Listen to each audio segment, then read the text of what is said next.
Brandon, when do you think you'll be deciding whether you go with 13 or 14 pitchers? And what are some of the factors at work here? Because there's obviously arguments on both sides. What was the last thing you said, Rock? What are some of the factors that would weigh into your decision whether you want the extra pitcher or the extra bench player? Because there's arguments on both sides. Yeah, I think that we're going to wait till probably the last possible day. I think we're going to see how our rotation, see what our rotation looks like, see how many length guys we have in our bullpen. That's what we're planning on, stretching these guys out as much as possible to give some flexibility in our pitching staff. But see how the starters throw, see which guys we take with us. But I think it's going to be an end of the camp decision on a 13 or 14. Next, we'll go to Steve Molesky. Brandon, the three veteran guys, Harvey and Felix and Wade, have probably spent most of their spring trainings not too worried about results, just getting ready for the season, whatever they need to do that.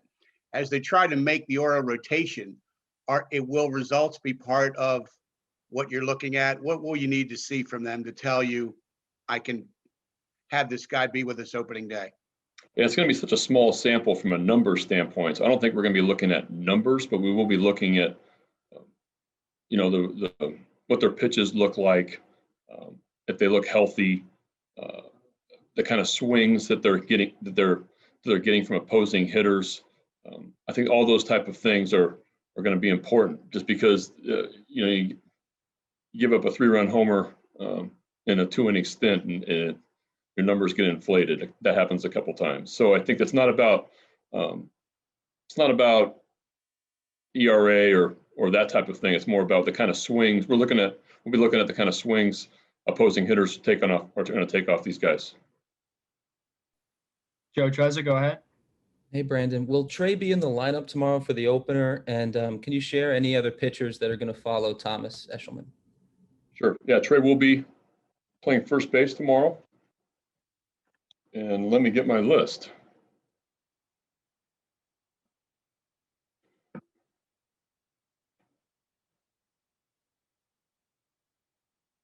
You'll see Abad, Handhold, Rogers, Matson, DePlon, Green,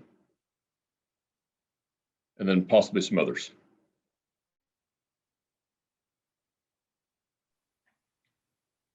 Next, we'll go to Rich DeBroff. Hey, Brandon, I know as an ex-catcher, you take a special interest in catchers, and beyond Cisco and Severino, you've already had history with Rogers and with Taylor Davis and Austin Wynns. But what are your initial impressions of Nick Schofel? Or is that the correct pronunciation? Schufo. Schufo. He has to call him Shu. So I think it's Schufo, but he asked me to call him Shu, so I think it's Schufo. No, yeah, really good defender, former Hyde pick that has been in Tampa's system and just a really good defender behind the plate. A veteran guy, has caught a lot of games, been around a little bit. Left-handed bat, it's always a plus. But yeah, I haven't seen him play much yet, so I'm reserving my opinion for later on. But it looks good in defensive drills and throws well. Seems like a really good communicator with our pitchers. So I think he's going to be valuable in camp. Nathan Ruiz, go ahead. Brandon, list of relievers you just named off kind of goes against this, but given the number of guys you're trying to stretch out, do you think there will be days where you guys kind of piggyback one starting candidate with another throughout the spring? Yeah. Yep. There's also, the innings we play is going to fluctuate also. So tomorrow we're looking to play 9, but there's going to be some games, I think a lot of games in the Grapefruit League and Cactus League that are going to be shortened. So we're going to have to get creative a little bit. If another team has 7 innings and we have more, then we'll throw some innings on a backfield in the morning to try to make up innings that way. Next, we'll go to Rock Kabako for a follow-up. Brandon, how has Abad looked so far in bullpens and the live BP? Really good arm. He had a really good winter. And he's come in looking sharp. So it's a guy that's been in the league for a while, that's pitched for multiple teams, but he's got really good stuff. He's a really tough at bat versus a left-handed hitter. He's got some weapons. So it's nice to have some experience there, left-handed in our bullpen mix, try to make the club. Dan Connolly, go ahead. Brandon, Steve mentioned the three veterans and obvious three veteran pitchers. Obviously, all three are on minor league deals, would have to be added to the 40-man to put them on the 26. And you also have several young guys that you want to see that you saw last year in the starting rotation and such. Is it fair to say that it would be difficult for all three of those guys to make the opening day roster? Is there a legitimate scenario in which they could? I think anything can happen. Anything can happen. So, yeah, you'd have to add all three to the roster. I've seen that happen before, so I'm not going to count that out. Joe Trezza, go ahead. Just following up real quickly on Trey, is there a number of at-bats that you want to see him get this spring or a ballpark, or is it more just about the way his body responds to playing every day again?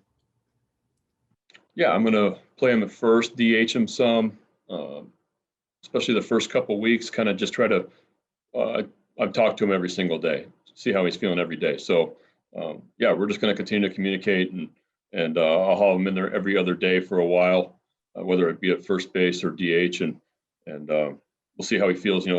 Crank up the playing time if he feels well the last couple of weeks. Rich Dubroff, go ahead.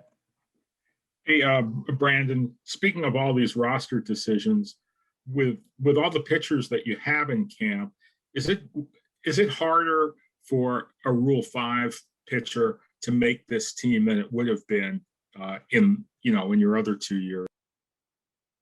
I just think it's a little more challenging to see everybody in game situations this year because we have one less game or one less day, but also the lack of the split squads. Even though split squads are a grind for everybody, they help out with getting guys innings on the mound. So no split squads and add a day off.